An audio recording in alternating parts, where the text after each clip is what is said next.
தெறிக்கவிடும் காரம் நிறம் சுவையை தருகிறது. ஆச்சி மிளகாய் தூள் தெறிக்கவிடும் காரம் நிறம் சுவை. தமிழர்களின் நம்பர் 1 சாய்ஸ் தமிழ் மேட்ரிமோனி.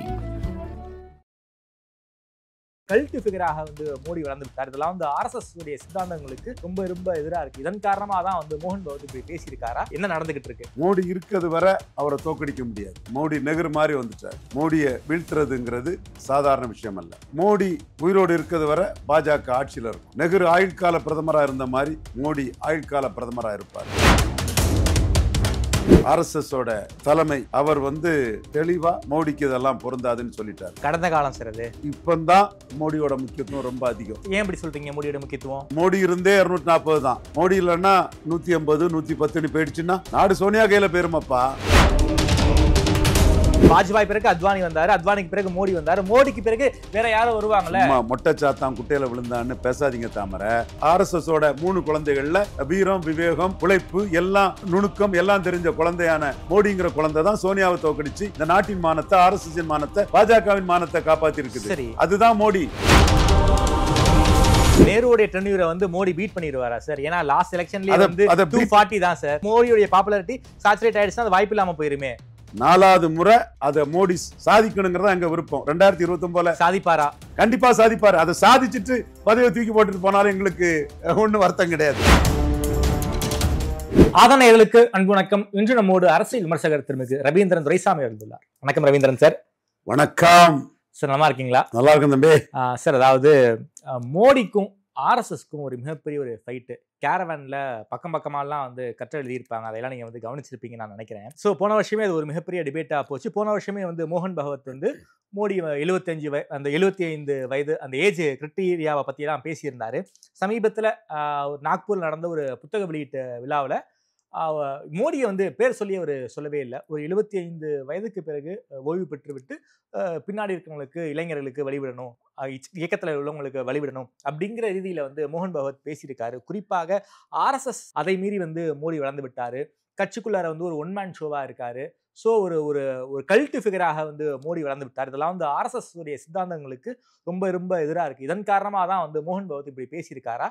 இந்த ஆர்எஸ்எஸ் வேர்சஸ் பிஜேபி நாம எடுத்துக்கிறதா, இல்ல ஆர்எஸ்எஸ் வெர்சஸ் மோடி நாம எடுத்துக்கிறதா? எப்படி சரி நாம புரிஞ்சுக்கணும்? என்ன நடந்துகிட்டு இருக்கு? கேரவன் ஏடு இந்த மாதிரி எண்ணம் கொண்டதுதான். ஸோ இப்படி ஒரு இதை உருவாக்கணும்னு அவங்க ஆசைப்படுறாங்க. மோடி இருக்கிறது வரை அவரை தோக்கடிக்க முடியாது. மோடி நெகிர் மாதிரி வந்துட்டார். மோடியை வீழ்த்துறதுங்கிறது சாதாரண விஷயம் அல்ல. ஸோ மோடி உயிரோடு இருக்கிறது வரை பாஜக ஆட்சியில் இருக்கும். நெகிர் ஆயுட்கால பிரதமராக இருந்த மாதிரி மோடி ஆயுட்கால பிரதமராக இருப்பார். சரி. இதை ஏற்றுக்கொள்ள முடியாதவங்க, இதை தாங்க முடியாத சஞ்சய் ரவாட், அபிஷேக் மனு சிங்வி இவங்கெல்லாம் கதறாங்க, பதறாங்க. எதுவுமே ஆக போறதில்லை. ஆர்எஸ்எஸ் ஓட தலைமை குரு மோகன் பகவத்ஜி அவர் தெளிவா மோடிக்கு இதெல்லாம் பொருந்தாதுன்னு சொல்லிட்டார். கடந்த காலம் சிறது. இப்ப பேசல. இப்பதான் மோடியோட முக்கியத்துவம் ரொம்ப அதிகம். ஏன் இப்படி சொல்றீங்க? மோடியோட முக்கியத்துவம் 240. மோடி இருந்தே 240 தான். மோடி இல்லைன்னா 180 110 போயிடுச்சுன்னா நாடு சோனியா கையில போயிருமாப்பா.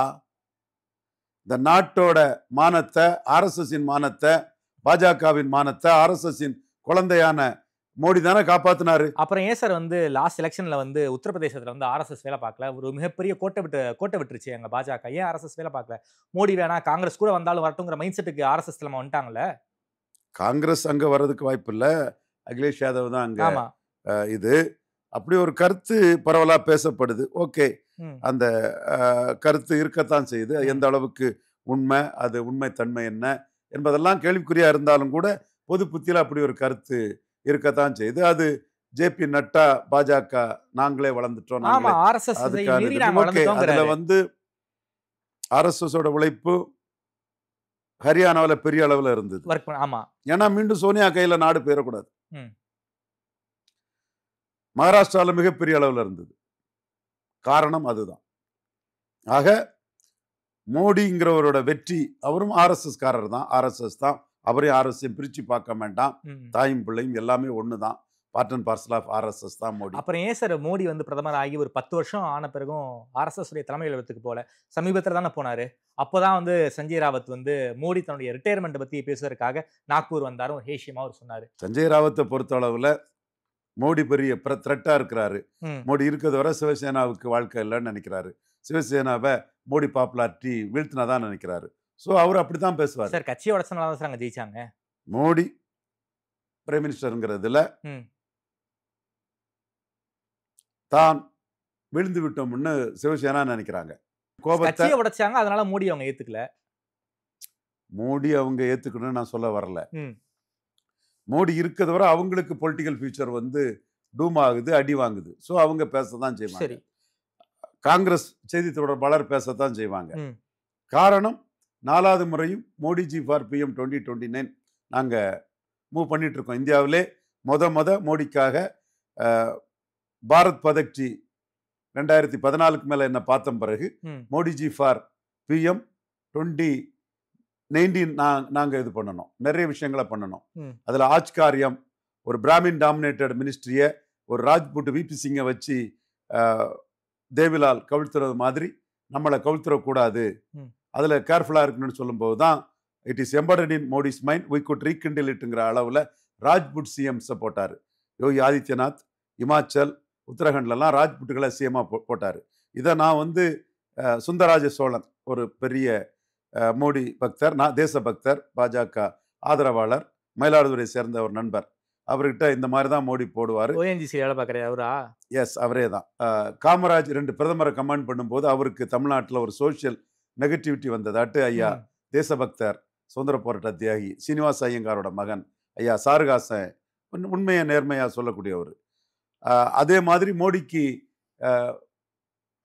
குஜராத்தில் வந்துடக்கூடாதுன்னு சொல்லும்போது பட்டேல்கள், இன்னைக்கு பட்டேல்கள் மோடிக்கு ஆதரவாக இருக்காங்க, அன்னைக்கு எதிர்த்த போது ஹோலி சத்திரியர்கள் நம்ம முத்திரையர்களை இது கொண்டு அதற்கு ஒரு கவுண்டர் ஓட் பேங்கை மோடி உருவாக்குறதுக்கு நம்மளோட சஜஷன்ஸ் வந்து மோடிக்கு ஹெல்ப் பண்ணிச்சு. சார் நீங்கள் பண்ணியிருக்கீங்க சார், நீங்கள் வந்து ப்ரோ மோடியாக பேசியிருக்கீங்க, மோடிக்கான பல்வேறு இதை நீங்கள் பிஎம்ஓக்கெலாம் நீங்கள் வந்து அதெல்லாம் எங்களுக்கு தெரிஞ்ச விஷயம் தான் சார். ஆனாலும் 3வது முறையாக வந்து பாஜகவில் ஒரு மெஜாரிட்டி கவர்மெண்ட்டை அமைக்க முடியலையே. 2 மாநில கட்சிகளில் தயவால தானே மோடி இருக்காரு, மோடியுடைய பாப்புலாரிட்டி குறைஞ்சிக்கிட்டு இருக்குங்கிறத வந்து ஆர்எஸ்எஸ் உணர்ந்துருக்காங்களே. உண்மை, அப்பவே நாங்கள் பதட்டப்பட்டோம். யூபியை பற்றி நாங்கள் எழுதும் போது மோடிக்கே எழுதணும். முலாயம் சிங் யாதவுக்குள்ள எதிர்ப்பு அகிலேஷ் யாதவுக்கு இல்லை, அதனால சிக்கல் ஆயிடக்கூடாது, யாதவ் கம்யூனிட்டிக்கு அக்செப்டன்ஸ் ஜாஸ்தி ஆயிட்டு முன்னாடி கடாமடானி காக்கி ஸ்டிக்கை எடுத்துக்கிட்டு ரிசர்வேஷன் இதில் அப்பர் காஸ்டுகளுக்கு எதிராக சண்டை போட்டுட்டு இருந்தாங்க. இன்னைக்கு அகிலேஷ் யாதவோட ஒய்ஃபே ராஜ்புட் லேடி டிம்பிள், அவங்க டிம்பிள் வந்து ராஜ்புட் லேடி காலேஜில் படிக்கும் போது லவ் பண்ணி மேரேஜ் பண்ணியிருக்கிறாரு. அவரோட நைசிட்டி, அவரோட அணுகுமுறை வந்து முலாயம் சிங் யாதவுக்குள்ள கரடு முரடான எதிர்ப்பு இல்லை. ஸோ அகிலேஷ் யாதவுக்கு பாப்புலாரிட்டி ஏறுது யூபியிலங்கிறத தேர்தலுக்கு முன்னே மோடிக்கு நாம சொன்னோம். அது மட்டும் இல்ல, கடைசி கட்டத்தில் ஒரு வேளையில நீங்க எனக்கு 240 வந்து 293 வந்து மெஜாரிட்டி வந்துட்டு கடவுளின் குழந்தை மோடி வந்து 3வது முறை வெற்றி பெற்றுட்டாருங்கிறது ஒரு உண்மையா இருந்தாலும், ஒருவேளை சிலிப்பானா எக்காரணம் கொண்டும் அதிகாரம் சோனியா காந்தி குடும்பத்துக்கு, இந்திரா காந்தி குடும்பத்துக்கு போகக்கூடாதுங்கள நாங்க தெளிவா இருந்தோம். அப்பவும் நாங்க ஒரு சான்ஸ் எடுக்காண்டான்னு பிளான் பியா தேவைப்பட்டா நீங்க வந்து நான் 272 வரும்னு சொன்னேன் எல்லா இதுலயுமே. But one must be alert in பொலிட்டிக்ஸ்ங்கிறதுல எந்த ஒரு சூழ்நிலையிலும் அதிகாரம் பாஜக விட்டு சோனியா காந்தி குடும்பத்துக்கிட்ட இன்னொரு தடவை பெயரக்கூடாதுங்கிற இதுல பெங்கால் சகோதரி மம்தா பானர்ஜி சீஃப் மினிஸ்டரா வைக்கணும், சரத்பவார் கூட டீல் பண்ணணும், இந்த மாதிரிப்பட்ட ஒரு அல்டர்னேட்டிவ் வச்சிருந்தீங்க. நிச்சயமா நாங்க வந்து கண்ணை மூடிக்கிட்டு மோடிக்காக திங்க் பண்ணக்கூடியது இல்லை. ஓகே, 240 வந்துட்டு நீ என்ன 272 சொன்னிய, 240 வந்துட்டு நீ இப்ப நீ கேட்கலாம் தம்பி தாமரை, கேட்கலாம், தப்பே இல்லை. நான் 272 வந்தா போதுன்னு சொன்னேன். 240 வந்தது எனக்கு ஷாக்கு தான். பட் மெஜாரிட்டி வந்தது. ஆனா ஒரு வேளையில இந்த சிக்கல் இருக்குங்கிறத அப்பவே மோடிக்கு சொன்னவன் ரவீந்திரன் துரைசாமி. சார் 2024 இவ்வளவு சிக்கல் இருக்கும்போது 2029 சிக்கல் இருக்காதா சார்? மோடியோடைய பாப்புலாரிட்டி சாச்சுரேட் ஆகிக்கிட்டே இருக்குன்னு ஆர்எஸ்எஸ் நம்ம நினைக்கிறாங்க. கண்டிப்பா இதை ரொம்ப பெரிய மனிதா நான் மதிக்கக்கூடிய ஒரு மனிதர் கூட என்ன அலர்ட் பண்ணாரு. மிகவும் மதிக்கக்கூடிய அபிமானத்துக்குரிய ஒரு பெரிய மனிதர் கூட என்ன இதை அலர்ட் பண்ணாரு. உண்மைதான் அது. அப்ப மோடி இருந்தே இந்த பொசிஷன்னா, மோடி இல்லைன்னா 200 தொடாத. அப்புறம் யார் யோகி எல்லாம் இருக்காருல்ல சார், அவங்க தான் அல்டர்னேட்டிவ் வச்சுக்கிட்டே இருக்காங்களே சார் பாஜகவுக்கு. வாஜ்பாய் பிறகு அத்வானி வந்தாரு, அத்வானிக்கு பிறகு மோடி வந்தாரு, மோடிக்கு பிறகு வேற யாரும் வருவாங்களே. மொட்டை சாத்தான் குட்டையில விழுந்தான்னு பேசாதீங்க தாமரை. வாஜ்பாயும் அத்வானியும் சோனியா கிட்ட தோத்து 3வது முறை ஒருத்தர் வந்து சோனியாட்ட தோத்தா இந்த நாட்டின் மானம், ஆர்எஸ்எஸ்ஸின் மானம், பாஜகவின் மானம் எல்லாம் பெயருங்கிற சூழ்நிலை தான். ஆர்எஸ்எஸோட 3 குழந்தைகள்ல வீரம், விவேகம், உழைப்பு எல்லாம் நுணுக்கம் எல்லாம் தெரிஞ்ச குழந்தையான மோடிங்கிற குழந்தை தான் சோனியாவை தோக்கடிச்சு இந்த நாட்டின் மானத்தை, ஆர்எஸ்எஸ் மானத்தை, பாஜகவின் மானத்தை காப்பாத்தி இருக்குது. அதுதான் மோடி. சோ அந்த மோடி வந்து ஆயுட்கால பிரதமர் தான் இந்தியாவுக்கு. 2029 மோடிஜி ஃபார் பிஎம் 2029 நாங்க தான் ஒர்க் அவுட் பண்ணிட்டு இருக்கிறோம். அதுல இப்பவே நான் ஏன் சொல்ல வந்தேன்னா 2024க்கும் நாங்க பிளான் பி வச்சிருந்தோங்கிறதையும் உங்கள்கிட்ட சொல்றோம். அதிகாரம் எப்படியும் சோனியா காந்தி குடும்பம் கையில போயிடக்கூடாது. பெங்கால் சகோதரி மம்தா பானர்ஜி பிஎம் ஆனாலும் பரவாயில்லங்கிற ஒரு எண்ணத்தை நாங்க வச்சிருந்தோம். ரைட். அத 2024லயும் ஜேடிஎஸ் உடனே கூட்டணி சாக்குன்னு சொன்னது நாங்க தான். பாஜக மாநில தலைவர் அண்ணாமலை மோடிக்காக கட்சிக்கு வந்தவர், தமிழ்நாட்டின் பாஜகவின் முகமா நிற்கக்கூடியவர், ஒரு ஒரு என்ன சொல்லன்னு தெரியல, ஒரு லெசின்பாடு பர்சன் என்ன அண்ணாமலைக்கு ஃபேன் பாயினார். மோடிக்கு வேல்யூ அடிஷனா இருக்க யாருன்னாலும் நான் பாராட்டுவோம்யா, அது அண்ணாமலையா இருந்தா யாரா இருந்தா எனக்கு என்ன. சோ அந்த அண்ணாமலை வந்து அன்னைக்கு PL சந்தோஷ பார்த்து உடனே ஜேடிஎஸ் அலையன்ஸுக்குள்ள கொண்டு வந்தாரு. ஜாட்டுகளை எதிர்க்காங்கன்னு சொன்னதும் அஜித் சிங்க உள்ள கொண்டு வரணும்னு சொன்னோம், கொண்டு வந்தாங்க. நாங்களும் இந்த 240 வர்றதுக்கும் கான்ட்ரிபியூட் பண்ணியிருக்கோம். Modi knows it. we are not bothered about Tom, Dick and Harry or anybody else. மோடிக்காக தான் நாங்க அந்த இதை செய்கிறோம். மோடி ஃபார் பிஎம் 2029 நாங்க பல இதுகளை மோடிக்கு பண்ணி கொடுத்துட்டு தான் இருக்கிறோம். அந்த வகையில தான் Edappadi master art of teaching 24 ஏமாத்தின மாதிரி 29 ஏமாத்திடுவாரு. 2 ரெட்டலைக்கு ஒரு தாமரை சீட்டு வாங்கணுங்கிறத தெளிவா சொல்லியிருக்கோம். RSS ஏத்துக்கிறாங்க, அண்ணாமலை ஏத்துக்கிறாரு, மோடி, அமித்ஷா, நட்டா, சந்தோஷ் எல்லாரும் ஏத்துக்கிறாங்க. அதனாலதான் இன்னைக்கு அமித்ஷாவும் கூட்டணி ஆட்சிங்கிறத தெளிவா சொல்றாரு. அதாவது பாஜக தோற்றக்கூடாது, பாஜகவுடைய மானம் தோற்றக்கூடாது, RSS உடைய மானம் தோற்றக்கூடாதுங்கிறீங்க. ஆனா RSS உடைய தலைவர் தான் சொல்றாரு 75 வயசுல வந்து எல்லாரும் மோடிக்காக சொல்லல தாமரை. அப்புறம் யாருக்காக சொல்றாரு சார்? மோடிக்காக சொல்லலாம், அப்புறம் யாருக்காக சொல்றாரு? அந்த 75ங்கிற கிரைட்டீரியா முரளி மனோகர் ஜோஷிக்கு பொருந்துச்சு, அத்வானிக்கு பொருந்துச்சு, மோடிக்கு பொருந்தாதானே அவங்க கேக்குறாங்க. யாருக்கு சொல்றாரு? இப்போ யாருக்கு இந்த இண்டிகேஷன் பண்றாரு? ஒன்னும் உங்களுக்கு புரியல. வாஜ்பாய் தோற்றவர், சரி. அத்வானி தோற்றவர், சரி. அத்வானிக்கு உழைப்பு பெருசு. இந்துக்களை VP சிங் பிளவுபடுத்த நினைக்கும் போது எனக்கு அதுல சில விஷயங்கள்ல என்னோட உணர்வும் சில இடங்கள்ல கிராஸ் பர்பஸ்ல போகும். அதுல மறைச்சுக்கிட்டெல்லாம் நான் எதையும் பேச மாட்டேன். பட் ஓவரால் இந்துக்களை பிளவுபடுத்தும் போது அந்த இந்துக்களை பிளவுபடுத்தின VP சிங்க்கு எதிராட்டு ஒரு இதுகளை பண்ணி கட்சியை வளர்த்தது அத்வானி தான். நான் மறுக்க வரல. ஒரு அக்செப்டன்ஸ் ரிசர்வேஷன் கொண்டு வந்தார் சார். பாசிட்டிவ் சோஷியல் ஜஸ்டிஸ்னு பேசுறீங்க நீங்க, வந்து ரிசர்வேஷன் கொண்டு வந்த VP சிங் வந்து பிற இந்துக்களை பிளவுபடுத்துறாருங்கறீங்களே. அதத்தான் எனக்கு அதுல இது உண்டுன்னு அந்த ஒரு ரைடர் சொல்லி தான் நான் உங்ககிட்ட சொன்னேன். அந்த VP சிங்கோட நடவடிக்கையால பலன் பெற்ற ஒரு சமூகத்தை சேர்ந்தவன். VP சிங்க்கு அந்த நன்றியை நான் தெரிவிக்கிறேன். பட் இந்துக்களை பிளவுபடுத்துங்கிற கூடிய பாஜக கொள்கையில பேசாம இருந்தா பாஜக வளர்ச்சி அந்த இடத்துல தடைப்பட்டு போயிருக்கும்.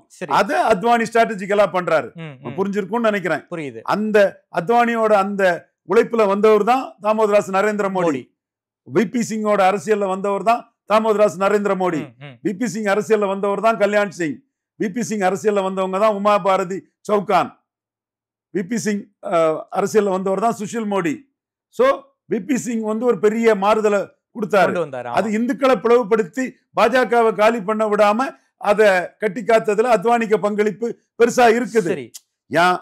என்னோட பாசிட்டிவ் சோசியல் ஜஸ்டிஸ்ங்கிறதுல இன்னைக்கும் VP சிங் செய்ததை நான் நன்றி உணர்வோட VP சிங்கை நான் நினைவு கூறுகிறேன். அதுல நான் தயங்குறதே கிடையாது. பட் VP சிங்கோட அரசியலோட பை ப்ராடக்டா வந்து நின்னவர் தான் தாமோதராஸ் நரேந்திர மோடி. தாமோதராஸ் நரேந்திர மோடி ஒரு OBC லீடர், ஹிந்து இருதய சாம்ராட், ஒரு வளர்ச்சிக்கான தலைவர், ஒரு ரொம்ப இன்டிபாக்டிபிள் ஒர்க்கர். ஒரு நாள் கூட அவர் லீவ் எடுத்தது கிடையாது பிரைம் மினிஸ்டர். சோ இந்த அளவுக்கான ஒரு தலைவரால தான் சோனியா காந்தியை 3வது முறை வெற்றி பெறதை தடுக்க முடிஞ்சது. இன்னும் இந்த நாட்டை சோனியா காந்தி கிட்ட கொடுத்துட்டு போகணும்னு நினைக்கிறவன் தான் மோடிக்கு எதிராக பேசுவான். இந்த நாட்டை சோனியா கையில கொடுத்துட்டு போகணும்னு நினைக்கிறவன் தான் மோடிக்கு எதிராக பேசுவான். சரி, மோகன் பகவத் அப்படி பேசவில்லை. மோகன் பகவத் யாருக்காக அப்படி பேசினாரு? 75 வயசுல ஓய்வு பெறணுங்கிறது மோகன் பகவத் யாருக்காக அப்படி பேசினாரு? 100க்கு 100 மோடி அதுல எக்ஸெப்ஷன் தான். காமராஜ் திட்டம்னு ஒண்ணு கொண்டு வர்றாரு தமிழ்நாடு காங்கிரஸ் கமிட்டி தலைவர். Plan K. அப்போ வந்து நெஹ்ரு நான் ரிசைன் பண்றேன்னு சொல்றாரு. நீங்க ரிசைன் பண்றாருன்னா நான் திட்டத்தையே வாபஸ் வாங்குறேங்கிறாரு காமராஜ். எப்படி நெஹ்ரு அதே மாதிரிதான் மோடி. மோடியையும் நேருவையும் நீங்க கம்பேர் பண்றீங்க சார். ஆனா வந்து மோடி மீது பல்வேறு விமர்சனங்கள் சமீபத்துல மோகன் பகவத்தே வச்சிருக்காரு. அந்த பயாலஜிக்கலா பிறக்கல, கடவுளின் குழந்தைங்கிற ஒரு வார்த்தையை சொன்னாரு. அதற்கு எதிராக மோகன் பகவத் பேசியிருக்காருல. மோடிய 4 ஜாதியில சொல்றாங்க குஜராத்ல. 4 ஜாதியில சொல்றாங்க மோடிய. அது அங்க எனக்கு மோடிக்கு லாயலிஸ்ட் எங்கள்கிட்ட வரக்கூடியன்னு சொல்லுவாங்க. அது ஜாலியா சொல்லுவாங்க. 4 ஜாதியில சொல்றதுனால ஒட்டுமொத்த இந்துக்களுக்கு தலைவர் ஆயிட்டாரு அவரு. இந்தியாவிலே மோடி அளவுக்கு இந்துக்களை ஒற்றுமைப்படுத்தினது யாரும் கிடையாது.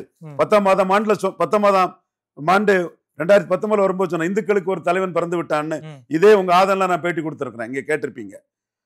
அவர் பயாலஜிக்கல் சொன்னது என்னன்னா, ஜாதி அடிப்படையில நீங்க இந்துக்கள் பிளவுபட்டு மெஜாரிட்டி கொடுக்கறத விட்டுறாதீங்கிறது தான் அவர் சொன்னாரு. ஜாதி அடிப்படையில ராஜஸ்தான்ல ஜாட்டு ராஜ்புட் பிரச்சனையில ஒரு பிராமணரை போட்டதுல ஜாதி அடிப்படை அங்க இருந்தது. முன்ன உள்ள காலகட்டத்துல ஜாட்டும் ராஜ்புட்டும் அடிச்சுட்டு இருக்கும்போது காஸ்ட் நியூட்ரலா ஒரு பனியாவையோ பிராமினையோ போட்டா நிற்கும்.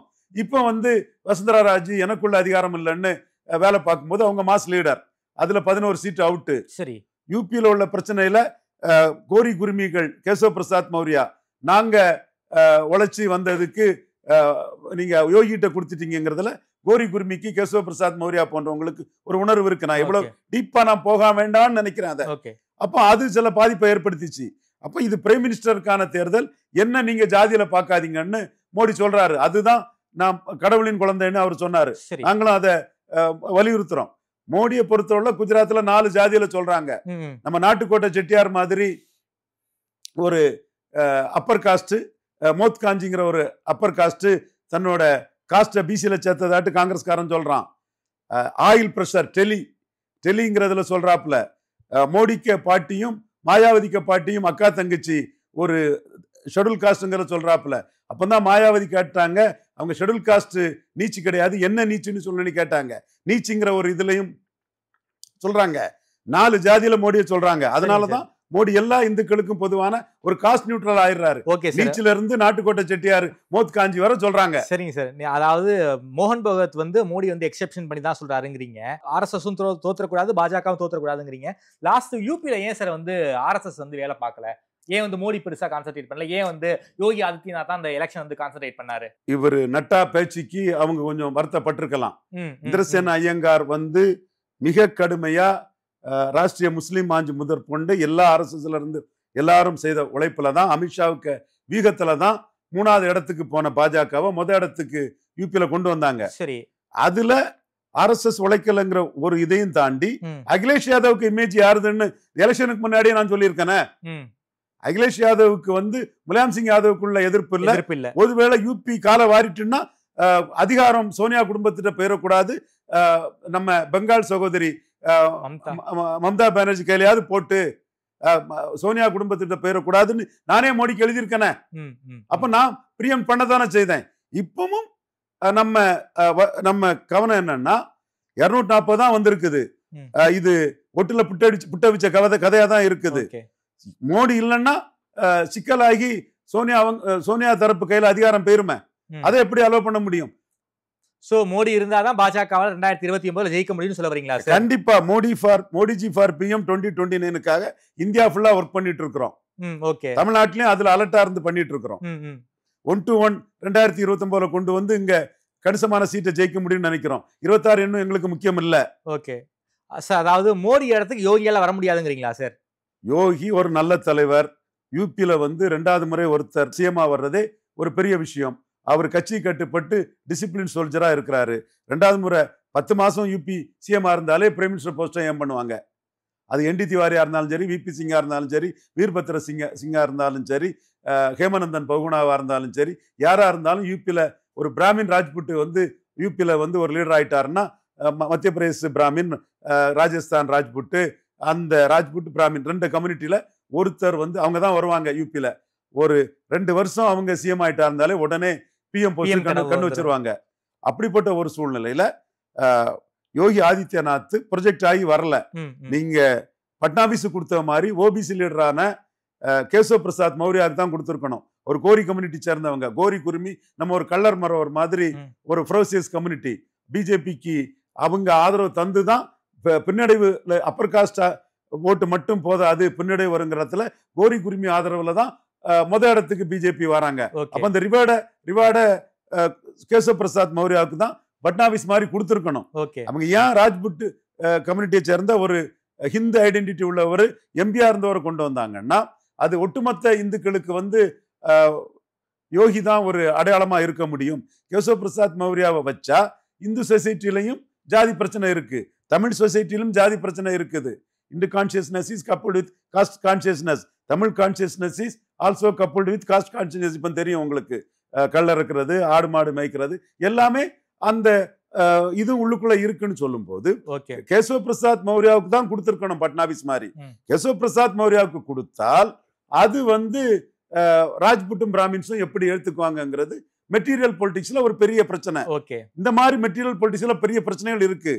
இது எல்லாத்துக்கும் சூட் ஆகக்கூடிய காஸ்ட் நியூட்ரலாட்டு 4 ஜாதியில சொல்லக்கூடிய நீச்சில இருந்து நாட்டுக்கோட்டை செட்டியார்ல இருந்து வர சொல்லக்கூடிய மோடியால தான் 2029 சோனியா குடும்பம் அதிகாரத்துக்கு வர்றதை தடுக்க முடியும். இந்துக்களின் பொதுத்தள தலைவர் மோடி தான்.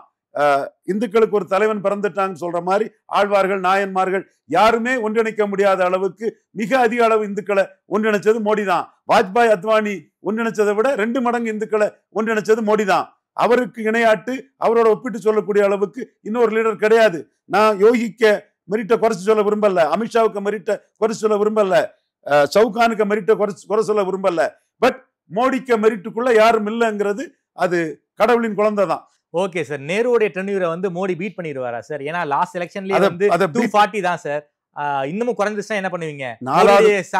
மோடியுடைய பாப்புலாரிட்டி சாச்சுரேட் ஆயிடுச்சுன்னா அது வாய்ப்பு இல்லாம போயிருமே. 4வது முறை அதை மோடி சாதிக்கணுங்கிறதா எங்க விருப்பம். 2029 சாதிப்பாரா? கண்டிப்பா சாதிப்பாரு. அதை சாதிச்சுட்டு பதவியை தூக்கி போட்டுட்டு போனாலும் எங்களுக்கு ஒன்னும் வருத்தம் கிடையாது. நேருடைய டென்யூரை மோடி முறியடிக்கணும். 4வது முறை ஜெயித்துட்டு பதவியை அவரே சக்சஸரா நியமனம் பண்ணிட்டு போனாலும் பரவாயில்ல. 4வது முறையும் மோடிஜி ஃபார் PM 2029 அவர் தான் பிரதமராக வரணும். மோடி நேருக்கு சாதனை முறியடிக்கணும். முறியடிச்சுட்டு பதவியை தூக்கி போட்டு ஒன்னும் பிரச்சனை இல்லை. ஓகே சார், அதே போல ஏன்னா அவரை முன்னிறுத்தலன்னா சோனியா கையில அதிகாரம் போறதுக்கான வாய்ப்பு இருக்குது. இது நான் ஒரு கொஞ்சம் எமோஷனலாட்டே சொல்றேன். அது எல்லாருக்கும் தெரியும், மோகன் பகவத்துக்கும் தெரியும், பிஜேபி என்டிஏல உள்ள அவ்வளவு எம்பிக்களுக்கும் தெரியும், RSSக்கும் தெரியும், எல்லாத்துக்கும் தெரிஞ்ச உண்மைதான். இது ஒரு சின்ன ஒரு ஜோவியலா சொன்னதை, மோடியை மீன் பண்ணாத சொன்னதை வச்சு எதிரிகள் பெருசுபடுத்துறாங்க, ஊடகங்கள் பெருசுபடுத்துது, மோடிக்கு எதிரானவங்க பெருசுபடுத்துறாங்க, அவ்வளவுதான் சார். அதே போல மோடியையும் அமித்ஷாவையும் நாம பிரிச்சு பார்க்க முடியாது சார். அமித்ஷா சொன்ன ஸ்டேட்மெண்ட்டையும் நாம இங்க பொருத்தி பார்க்க வேண்டிய சூழ்நிலையில இருக்கும். அதாவது என்னுடைய அரசியல் ஓய்வுக்கு பிறகு நான் வேதம் படிக்க போறேன், உபநிஷம் படிக்க போறேன், இயற்கை விவசாயம் பண்ண போறேன்னு அமித்ஷா சொல்றாரு. அமித்ஷா இப்படி பேசுற ஆளே கிடையாது. இன்னைக்கு ஒரு எலெக்ஷன் முடிஞ்சுன்னா அடுத்த எலெக்ஷன் எங்க இருக்கோ அங்க வேலை பார்க்க போயிடுறாரு அமித்ஷாவே இப்படிப்பட்ட ஒரு ஸ்டேட்மெண்ட் சொல்லியிருக்காரு. நாம இதை எப்படி புரிஞ்சுக்கிறது? பாஜக நேஷனல் பிரசிடென்ட் இதுல ஒரு கான்சென்சஸ் வரல. ஏன் இன்னைக்கு வரைக்கும் நேஷனல் பிரசிடென்ட் அவங்க போடல? மிகப்பெரிய ஒரு வெற்றியை 84க்கு பிறகு ஒரு தனி மெஜாரிட்டியை மோடி பெற்றுக் கொடுத்ததும் மோடி கையிலேயே அந்த பொறுப்பை கொடுத்தாங்க. அவர் பிக் அண்ட் சூஸா பெரிய சாதனை படிச்ச அமித்ஷாவை போட்டார். ஆமா, அமித்ஷா ஃபர்ஸ்ட். ஆமா, அமித்ஷாவுக்கு பிறகு நட்டா பிஜேபிஎம்ல இருந்து வந்தவர், ஏபிவிபி அதுல இருந்து வந்தவர், அவரை போட்டாங்க. இப்ப நட்டா டென்யூர் முடிய போகுது. அடுத்த தலைவர் யாருங்கிறதுல ஒரு கான்சென்சஸ் வரல. இது உண்மை. இதை நான் மறைச்சு பேச விரும்பல. ஏன் வரல? RSS நாங்க போடுவோங்கிறாங்களா? RSS, பாஜக, PM, HM எல்லாமே சேர்ந்து கான்சென்சஸ் ஆட்டு போடுவாங்க. யார் சார் வர வாய்ப்பு இருக்கு? என்னோட சாய்ஸ் ஒரு ஷெட்யூல் காஸ்ட் அர்ஜுன் ராம் மேக்மால் மாதிரி ஒரு ஷெட்யூல் காஸ்ட் லீடரை போடணுங்கிறது என்னோட ஒரு பார்வை. சரி, இப்போ கழிஞ்ச தடவை நான் பிரசிடென்ட் சாய்ஸ்ல ஒரு முஸ்லீம் கொடுத்தோம், ஆரிஃப் முகமது கானை தான் வச்சிருந்தோம். அடுத்தால தான் நம்ம ஒரு ட்ரைபலை சொன்னோம். அந்த நூபுர் சர்மா மேட்ரு அந்த சில சிக்கல் வரும்போது tribal Murmu president of India இருக்காங்க. என்னுடைய சாய்ஸ் நான் கட்சியின் நன்மை மோடியின் நன்மைன்னு பார்க்கும்போது அப்பர் காஸ்ட் ஓட்டு மெஜாரிட்டி இருக்குது, அப்பர் மென்டாலிட்டி ஓபிசி மெஜாரிட்டி இருக்கிறான். அந்த அப்பர் மென்டாலிட்டி இல்லாம டிப்ரெஸ் காஸ்டோட அவுட் போஸ்ட் உள்ள ஓபிசில ஓட்டு குறையுது. சரி, ட்ரைபல்ஸ் ஓட்டு குறையுது, மெஜாரிட்டி இருக்குது. அப்படியா? மோடிக்கு வருதா? ட்ரைபல்ஸ் மெஜாரிட்டி இருக்கு. ஷெட்யூல் காஸ்ட் ஓட்டு தான், SC ஓட்டு தான் மோடிக்கு வரல. அம்பேத்கர் ரைட் ஆர்ட்ஸ் அந்த இது இருக்கிறாப்புல. ஓகே, அப்போ சோ ஒரு அர்ஜுன் ராம் மேக்வால் ராஜஸ்தானை சேர்ந்த ஒரு ஷெட்யூல் காஸ்ட் லீடரை போட்டா அது 29க்கு அது பெரிய பலனை கொடுக்கும் அப்படிங்கிறது என்னோட பார்வை. நான் என்னோட கருத்தை சொல்லிட்டேன். இன்னும் சொல்ல போனா அர்ஜுன் ராம் மேக்வால் எனக்கு ரொம்ப வேண்டியவர். எப்பவுமே என்ன பார்த்தாலே டாடி டாப்னு தான் கூப்பிடுவாரு. ரொம்ப ஒரு படித்தவர், பெரிய எஜுகேட்டட் மேன், எல்லா தகுதியும் உள்ளவர், பிஎம்முக்கும் ஹெச்எம்முக்கும் எல்லாத்துக்கும் கான்ஃபிடண்ட் ஆனவர். ஸோ அவருக்கு வந்து நேஷனல் பிரசிடென்ட் போஸ்ட் கொடுத்தா அது ஷெட்யூல் காஸ்ட் மக்கள் மத்தியில். இப்போ மல்லிகார்ஜுன கார்கே ஈஸியா அசெட்டிவ் ஷெட்யூல் காஸ்ட் லீடர், கர்நாடகாவில் பேக்கிங் உள்ளவர், அவரோட பொம்மை டம்மி எல்லாம் கிடையாது. அவர் காங்கிரஸ் தலைவராக இருக்கிறது, காங்கிரஸுக்கு இந்திய அளவில் ஷெட்யூல் காஸ்ட் மக்கள் ஓட்டு கூடுது. அப்போ அர்ஜுன் ராம் மேக்வால் வந்தா கரெக்டா இருக்குங்கிறது என்னோட பார்வை. அதுல ஹட்டர் இருக்கிறாரு, பல பேர்கள் அங்க வருது, சவுகான போடணும்னு சொல்றாங்க, நிறைய பேர் ஒரு லேடியை போடணும்னு சொல்றாங்க. இப்படி பல இதுகள் வரும்போது என்னுடைய ஒரு பார்வையா என் சஜஷனா வந்து அர்ஜுன் ராம் மேக்வால் வந்து கரெக்டா இருப்பாரு, ஷெட்யூல் காஸ்ட் லீடர் ஃப்ரம் ராஜஸ்தான்ங்கிறது என்னோட பார்வை. எப்போதுமே தேர்தல் வெற்றி. குறிப்பாக வந்து இப்போ இந்த எலெக்ஷன் முடிஞ்சிருச்சு, அடுத்த என்ன எலெக்ஷன் அப்படின்னு தேர்தலை பத்தி மட்டுமே யோசிக்கக்கூடிய அமித்ஷா வந்து ஓய்வை பத்தி பேசியிருக்காரு. அப்படின்னா நெருப்பு இல்லாம போயாதுன்னு தானே அர்த்தம். நேஷனல் பிரசிடென்ட் யாருங்கள கான்சென்சஸ் வரலங்கிறத நான் ஓப்பனா சொல்றேன். நான் என்ன மூடி மறைச்சு பேசக்கூடியவனா? மோடிக்காக நிக்கிறேன். அப்புறம் நான் வேற உண்மையை சொல்றதுக்கு நான் எந்த இடத்துல தயங்குறேன்? சரி, தாளிங்க நாடு அர்த்தம் எல்லா இடத்துலயும் ஒரே மாதிரி டன் ஆணித்தரமா பேசக்கூடியவங்க நாம. சார் ரொம்ப நன்றி சார். குறிப்பாக இந்த மோகன் பகவத் வெர்சஸ் இந்த பிஜேபி சண்டையை பத்தி ரொம்ப விரிவா பேசியிருக்கீங்க. மோடி இருக்கிற வரைக்கும் அவர் தான் பிரதமர். மோடி வந்து நிச்சயமாக நேருடைய சாதனையை முறியடிப்பாரு. நேருடைய சாதனையை முறியடிச்ச பிறகு தன்னுடைய வாரிசை யாரை வேணுமானாலும் நியமனம் பண்ணிட்டு மோடி போனா கூட எனக்கு சந்தோஷம். உங்களுடைய பார்வை ரொம்ப விரிவா வச்சிருக்கீங்க. பார்ப்போம் சார் 29 என்ன நடக்குதுங்கிறத பார்ப்போம், பேசுவோம், நிறைய பேசுவோம். நேரு தினம் குறித்து பேசியமைக்கு நன்றி ரவீந்திரன் சார். நன்றி.